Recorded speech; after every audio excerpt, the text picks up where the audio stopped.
my name is Ryan, and this is my science project, lava lamps. What I'm trying to figure out is what will happen if we mix oil, water, food coloring, and Alka-Seltzer. What do you think is going to happen?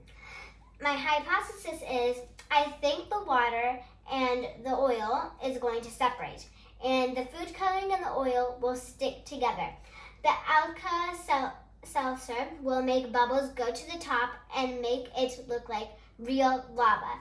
My procedure is you have water and you add food coloring to it, but you can pick whatever color you want, and then it turns into this.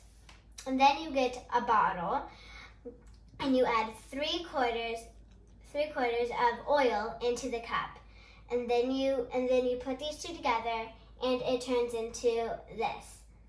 And then you take the Alka-Seltzer and you break them up into little pieces. And the final step that I'm going to teach you is you take the cap off, and then you add the Alka-Seltzer to it slowly, and very slowly, and you watch the magic happen.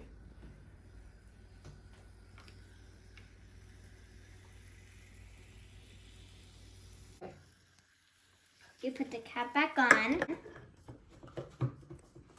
and now you have a lava lamp.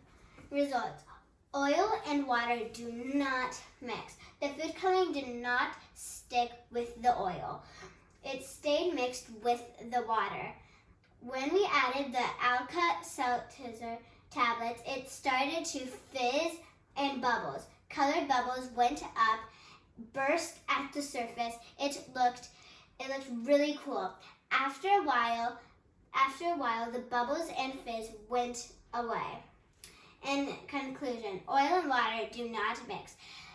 The Alka-Seltzer created air in the water, which made the bubbles.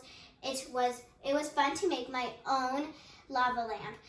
If I want to make one again, I can add the Alka-Seltzer to it, and I can rewatch the magic happen again. Thank you for watching my video.